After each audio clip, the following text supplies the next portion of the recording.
Ready for school today? Yes, Dad. Good.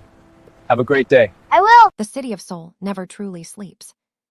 Even at 7 in the morning, the streets hum with a quiet, electric tension, delivery trucks navigating narrow alleys, school children in matching uniforms flooding the sidewalks, and somewhere above it all, a gray sky pressing down like a secret it refuses to tell.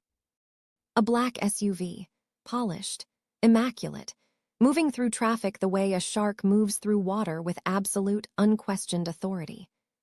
It stops in front of Hanguk Elementary School. The doors don't open immediately. They never do. Two men in dark coats step out first, scanning the perimeter, hands hovering near their jackets. Only then does the back door swing open, and out steps a boy maybe 7 years old, backpack nearly as big as he is, one shoelace still untied. His name is Jude.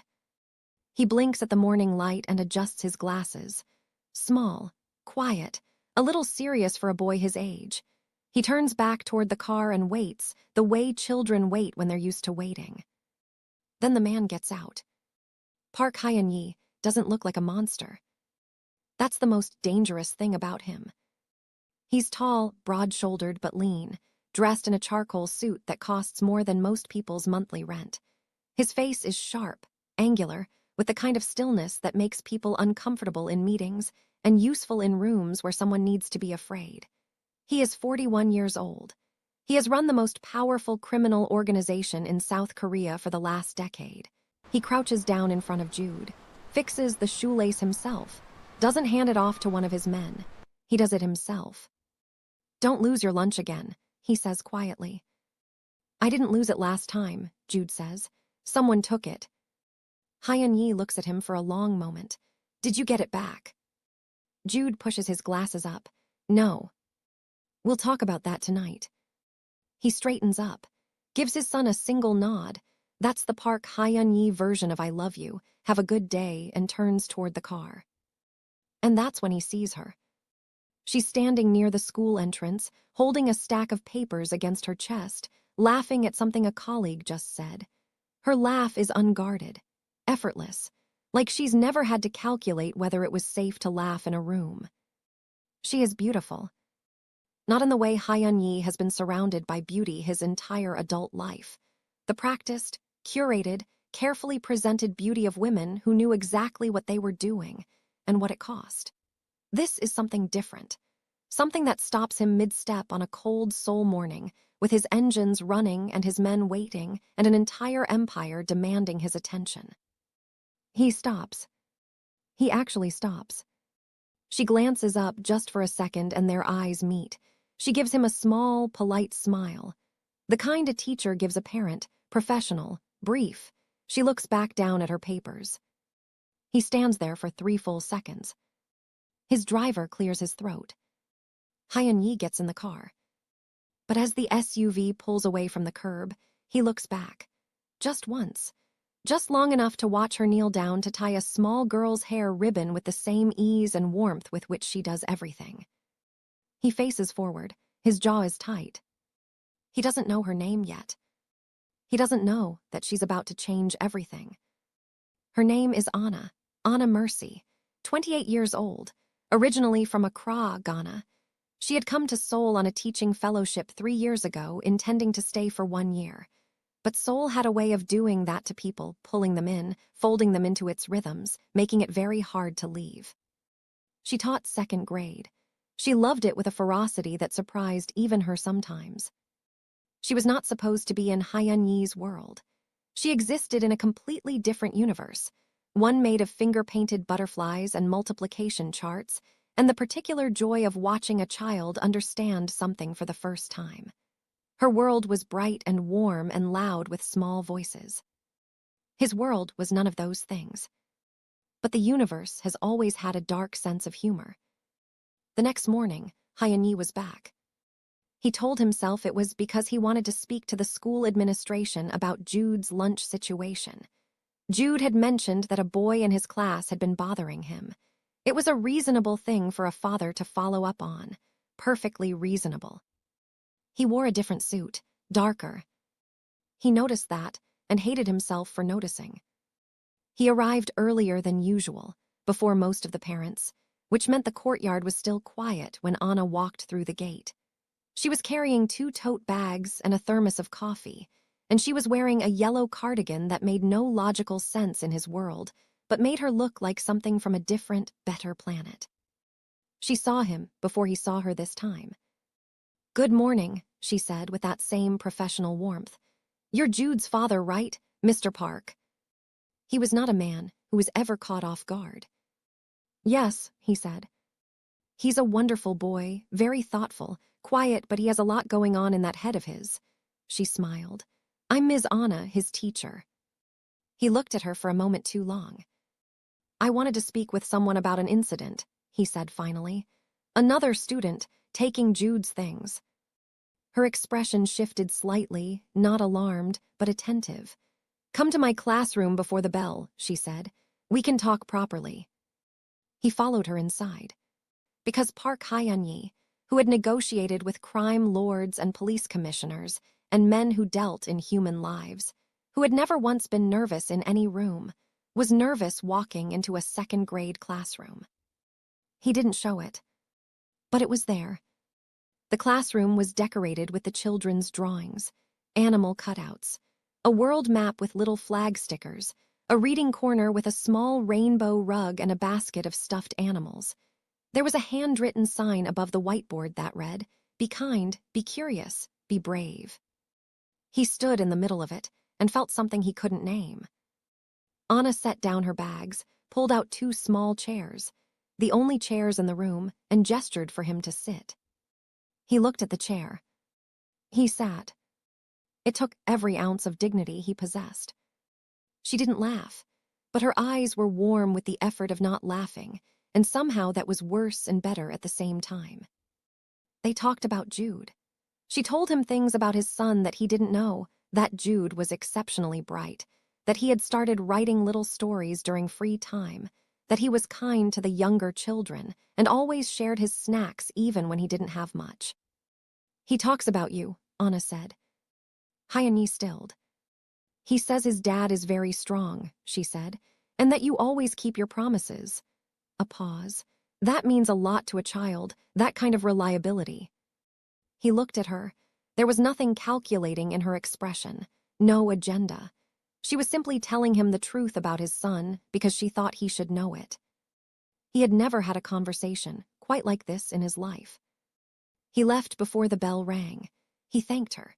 He walked back to his car with the composure of a man who absolutely had not just been unraveled by a small plastic chair and a woman in a yellow cardigan. But in the car, before his driver could pull away, he said something he hadn't planned. "Find out everything about Ms. Anna," the teacher, quietly. His second in command, Kang, glanced at him in the rearview mirror. "Background check." "Everything," Hyeon-yi said, and Kang. "Sir." "She doesn't find out." What Hyeon-yi learned about Anna Mercy over the next 48 hours both relieved him and complicated everything. No criminal record, no debts, no political connections, no one watching her, no one using her. She was exactly what she appeared to be: a dedicated teacher, a good friend, a woman who sent money home to her mother every month and volunteered at a community center on weekends and had absolutely no business being anywhere near his orbit. That was the problem. She was too clean for his world, too untouched by it. And he was already standing too close. He told himself he would stop. He was a rational man. He had built an empire on discipline and control. He would control this. He would keep dropping Jude at school, avoid the teacher, handle Jude's problem through the administration, and move on. This is what he told himself. What actually happened was that on Thursday, Jude came home with a painting he had made in class, a figure with a suit, a small boy beside him, and above them both, a bright yellow shape. "Who's the yellow?" Hyeon-yi asked. "Ms. Anna," Jude said simply. "She's the sun in my picture." Hyeon-yi looked at the painting for a long time. He said nothing. He put it on the refrigerator, the first piece of art that had ever touched that refrigerator. The next morning, he was at the school again, earlier than ever. And this time, he didn't pretend he had an administrative reason. He waited until Anna arrived. "Good morning, Mr. Park," she said, surprised to see him. "I wanted to thank you," he said, "for what you told me about Jude." She tilted her head. "You didn't have to come in person for that." "I know." A silence, the kind that means more than words. "He brought home a painting," Hyeon-yi said. "You were in it." Anna smiled, and the morning shifted. "He's been working on his color mixing," she said. "He discovered yellow last week. Now everything is yellow. He put you as the sun." She blinked. Something gentle moved through her expression. "That's very sweet." "He doesn't give compliments easily," Hyeon-yi said. "He gets that from me." She looked at him then, really looked, the way she hadn't quite done before, and for a moment, the school courtyard, the arriving students, the noise and motion of the morning, all of it seemed to quiet. "Are you free for coffee?" he asked. "After drop-off?" The words surprised even him. Anna held his gaze. "I have a class starting in 20 minutes. After school then." A pause, not long, but long enough. "Okay," she said. "This is where everything becomes dangerous. Not in the way you might think. No one pulled a weapon. No one issued a threat. The danger was quieter than that, more insidious. The danger of two people from completely different worlds sitting across from each other in a small cafe and discovering, against all logic, that they understand each other.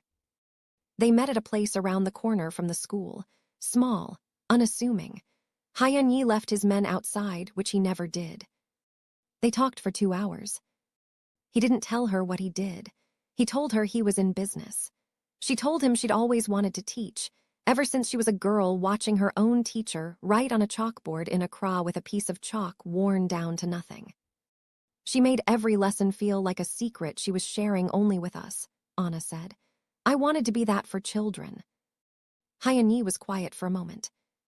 "My son's mother," he said carefully. "She left when Jude was 2. She didn't want this life." A pause. "I never blamed her." Anna looked at him steadily. "But Jude does." The accuracy of it hit him like a closed fist. "He doesn't say it," Hyeon-yi said. "He doesn't have to," Anna said gently. "He's 7, he's carrying it quietly." She set down her cup. "That's why he writes stories, processing." Hyeon-yi stared at the table. "You've known him 6 weeks," he said. "Sometimes 6 weeks is enough," she said. "Sometimes one conversation is enough." He looked up. She wasn't talking about Jude anymore. Neither was he. It couldn't stay simple. It never does. 2 weeks after the cafe, one of Hyeon-yi's rivals, a man named O.T. who ran a competing operation in the southern districts, discovered that Hyeon-yi had been seen repeatedly near Hanguk Elementary. Intelligence travels fast in criminal circles. Patterns get noticed. O.T. was not a subtle man. His people started watching the school. Hyeon-yi found out on a Tuesday morning from Kang, who placed a photograph on the desk without a word. 3 men. A car parked across from the school gate. Hyeon-yi looked at the photograph for a long time. Then he said, very quietly, "Move them." Kang raised an eyebrow. "Move them." "Away from the school, I don't care how." "And if O.T. is sending a message?" "Then send one back." Hyeon-yi looked up. "But not near the school." Kang nodded slowly. He had worked for Hyeon-yi for 12 years. He had seen him make decisions that ended careers, ended alliances, ended men. He had never once seen him protect a location the way he was protecting this school. "There's something else," Kang said. "What?" "The teacher, Ms. Anna." A pause. "O's people have been asking about her." The room went cold. Not cold in temperature. Cold in the way a room goes cold when the most dangerous man in it becomes completely still. "They know about her. They know you've been seen with her. They don't know more than that yet." Hyeon-yi stood slowly, walked to the window. Soul spread out beneath him, gray and glittering and completely indifferent to everything. "Pull back," he said.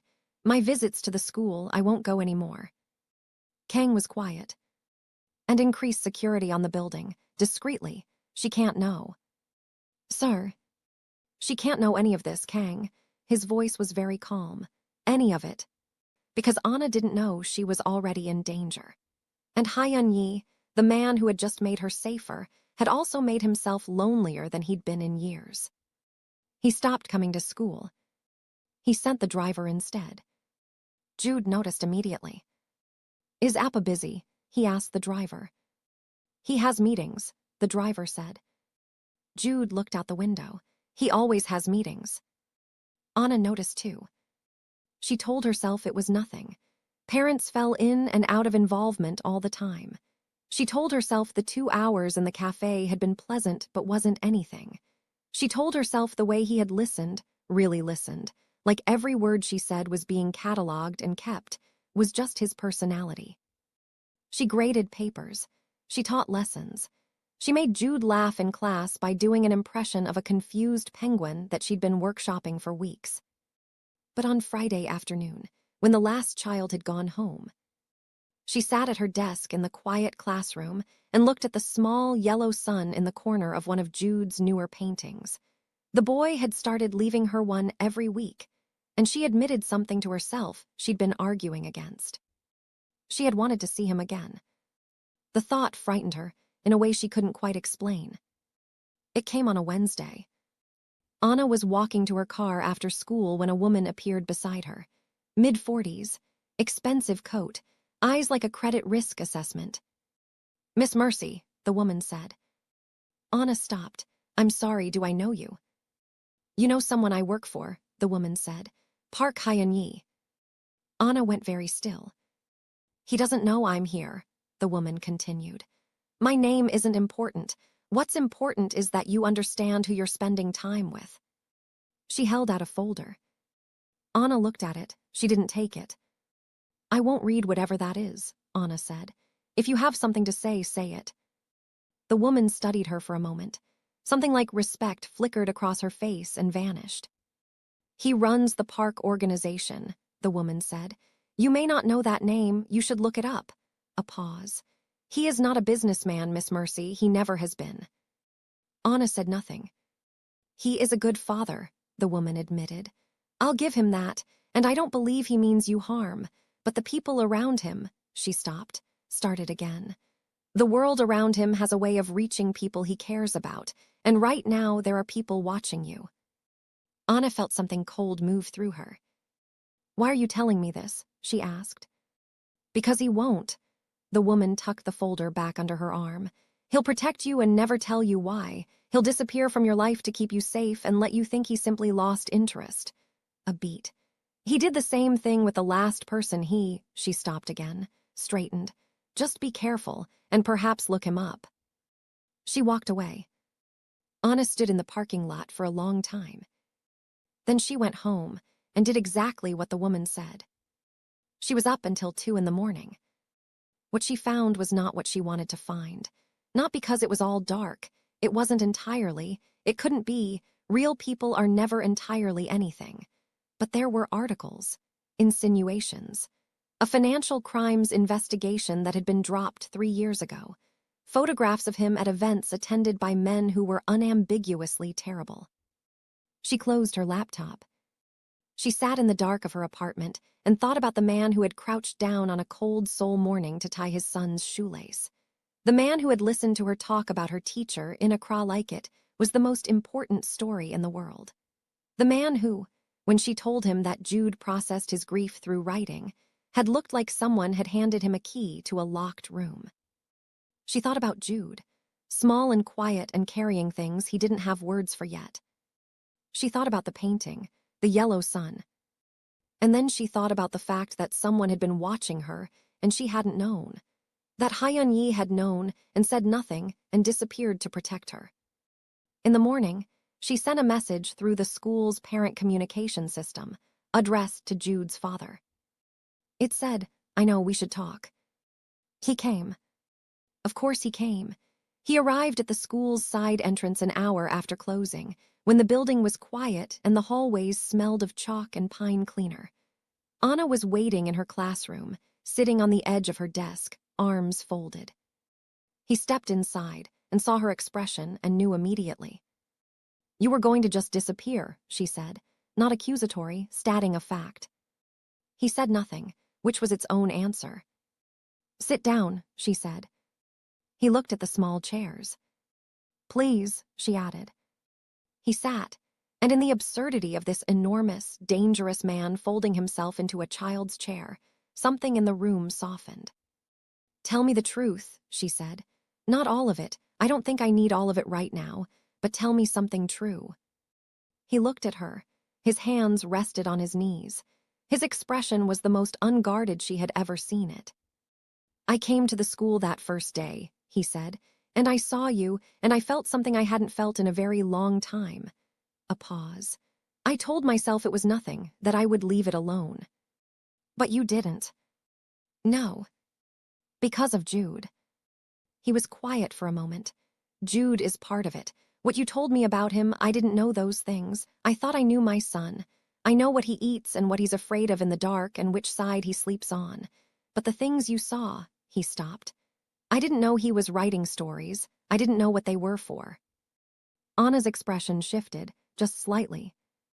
"You love him so much," she said quietly, "and you have no idea how to show him." It wasn't a criticism. It landed like one anyway, and he accepted it. "I grew up learning that strength was silence," he said. "That you protect people by keeping things from them, by removing threats before they know the threats exist." He met her eyes. "I thought I was protecting you by stepping away." "You were," she said, "but you were also making a decision for me that I had the right to make myself." Silence. "I know what you are," she said. "I know what that means. I'm not pretending it doesn't exist." "You should walk away," he said. His voice was low and careful. "Logically, rationally, you should." "I know that too." "Then why did you send that message?" She was quiet for a moment. The classroom sat around them, the finger paintings, the reading corner, the sign that said "Be kind, be curious, be brave," the whole small, bright world she had built. "Because Jude drew me as the sun," she said finally. "And when I asked him why, he said, because Ms. Anna makes the room warmer." She looked at Hyun-yi steadily. "And I thought about who taught him to pay attention like that, to notice things like that." He looked at her. "You did," she said. "You just never turned it on yourself." Something broke open in his face. Not dramatically, quietly. The way ice breaks in early spring, not with a crash, but with a slow, irreversible shift. "This isn't simple," he said. "Nothing worth having is simple," she said. They didn't rush into anything. They were both too careful for that, in their different ways. But they began, carefully, honestly. He told her more than he'd told anyone in years. Not everything, he was protecting her still, always, but enough. She listened in that way she had, completely, without flinching. She asked questions that were inconvenient and necessary. She pushed back when he hedged. She refused to let him romanticize or minimize. She was, he thought, the bravest person he'd ever met. And she wasn't brave the way he was trained to understand bravery, through force, through endurance, through the suppression of fear. She was brave through honesty, through the choice, again and again, to remain open in a world that gave her plenty of reasons to close. He started picking Jude up himself again. Jude said nothing when he saw his father waiting at the gate, but he walked a little faster. And when he reached him, he slipped his hand into his father's without asking. Hyun-yi held on. Then Ot-sung made his move. He didn't go after Anna directly. He was smarter than that. He knew that attacking someone connected to Park Hyun-yi would start a war he might not survive. Instead, he went after Jude's school. Financially. Through a shell company, he began purchasing stakes in the school's parent organization, pressuring the administration. His goal was simple: force the school to terminate a foreign teacher's contract, remove Anna from the equation. Remove her from Hyun-yi's world without ever touching her. He nearly succeeded. On a Thursday in November, the school principal called Anna into her office and told her that due to budget restructuring and changes in the school's foreign faculty program, her contract would not be renewed at the end of the semester. Anna sat very still. "I see," she said. She called Hyun-yi from the parking lot. She didn't cry. That was the thing about Anna, she processed before she expressed. But he could hear it in the steadiness of her voice, the way she chose each word carefully, the breath she took before she spoke. "Someone is doing this," she said. "This isn't a budget issue. The school was just approved for additional funding last month." He already knew who. He had found out 40 minutes ago. "Anna," he said. "Don't tell me you're going to handle it," she said. "Tell me the truth. Tell me what's actually happening." So he told her, OT Sung, the pressure, the why of it. Silence on the line. "He did this because of me," she said. "Because of us." "Yes." Another silence. "Are you safe?" she asked. "Is Jude safe?" The question undid him. In the middle of everything, her job, her life in Seoul, the ground being cut from under her, she asked about them first. "Yes," he said. "Okay," she said. "Then we figure this out." What happened next was not what anyone expected. Because the thing about Park Hyun-yi was that he had enemies, yes, but he also had 12 years of leverage. 12 years of knowing where every body was buried, metaphorically, and in some cases, less metaphorically. He knew things about OT Sung that OT Sung would very much prefer not to become public. But that wasn't how he chose to end it. Because Anna had said something to him one evening that stayed in him like a splinter he couldn't reach. "I don't want to be with someone," she had said, "who solves every problem the same way. I want to be with someone who's trying to grow." He had thought about that for a long time. So instead of the methods that had always been available to him, Hyun-yi made a choice he'd never made before. He went to the authorities. Not naively, not without protection, without lawyers, without the careful scaffolding of a man who had spent his entire career avoiding exactly this. But strategically, he offered information about OT Sung's operation, information that was accurate and damning and had nothing to do with himself. He created distance. He gave them what they needed to dismantle O's shell companies, including the one applying pressure to the school. Within 3 weeks, the financial restructuring was reversed. The budget issues dissolved. Anna's contract renewal was confirmed. The principal called her back in and apologized. Budget forecasts, she said. Everything had been reworked. She was, of course, welcome to stay. Anna thanked her calmly, walked out of the office, sat in her car, and exhaled for what felt like the first time in 3 weeks. She texted Hyun-yi 3 words, "How did you?" He texted back, differently. She stared at that word for a long time. She understood exactly what it meant, what it cost him, what it meant that he had done it. She called him. "I'm proud of you," she said. He didn't answer for a moment. "I don't know what to do with that," he said finally. "You don't have to do anything with it," she said. "Just let it be true." Spring came to Seoul the way it always does, suddenly, and then all at once. The plum blossoms appeared overnight along the school's front path, soft and extravagant and completely unconcerned with everything that had happened beneath them. Jude was 8 now. He had started wearing his backpack differently, 1 strap instead of 2, which Hyun-yi had argued about for approximately 3 days before letting it go. On the last day of the school year, there was a small ceremony. The children performed songs. They made presentations about what they had learned. Each child was given a certificate by their teacher. When Anna called Jude's name, he walked up straight-backed and serious, glasses polished, 1 strap on his backpack. He took his certificate. And then, quietly, he handed her a piece of paper, folded in 4, slightly crumpled at the edges. "I made this," he said, "for you to keep." She unfolded it. It was a painting, more sophisticated than his earlier work he'd been practicing. There were 3 figures, a tall man in a dark suit, a smaller boy with glasses, and a woman in yellow standing between them, arms slightly outstretched, as if she were holding the 2 of them in the same warmth.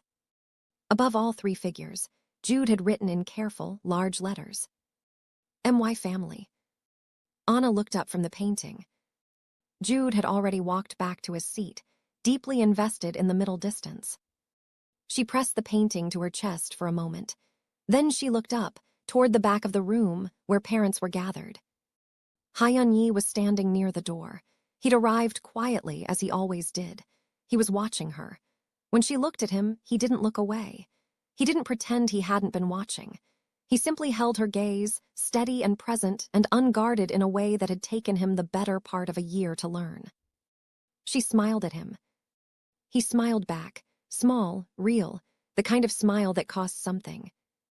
Later, after the ceremony, after the other families had drifted toward the courtyard for refreshments, the three of them were briefly alone in the classroom. Jude was carefully organizing his desk cubby with the thoroughness of a person who takes personal administration very seriously. "What do you want for the summer?" Hyeon-yi asked him. Jude considered this. "I want to go somewhere with water," he said, "and I want Ms. Anna to come." A pause, he looked up at them both. "If that's allowed." Hyeon-yi looked at Anna. Anna looked at Hyeon-yi. Between them was the yellow painting, the sun, the three figures. "That's allowed," Anna said. And here is how the story ends. Not with fireworks, not with grand declarations, not with a perfect resolution to every complicated thing. Because life, even the life of a man trying to become something different, doesn't work that way. It ends with the three of them walking out of the school on a spring afternoon. Jude between them, holding both their hands, swinging slightly, the way children do when they feel safe enough to let gravity take them. It ends with Anna tipping her face up toward the sun. It ends with Park Hyeon-yi watching her do that.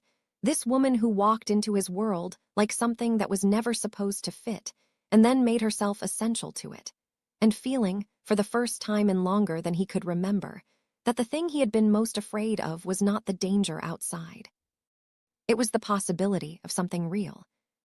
He had been afraid of that. He wasn't afraid anymore. The blossoms fell along the path. Jude decided they needed ice cream urgently and said so loudly. Anna agreed with the enthusiasm of someone who had strong feelings about ice cream. Hyeon-yi reached for her hand with the careful deliberateness of a man learning a new language, one he'd never been taught, but was determined to speak. She let him. Seoul hummed around them, gray and glittering and alive. And somewhere above it all, the sky, for the first time in a long time, was perfectly, impossibly clear.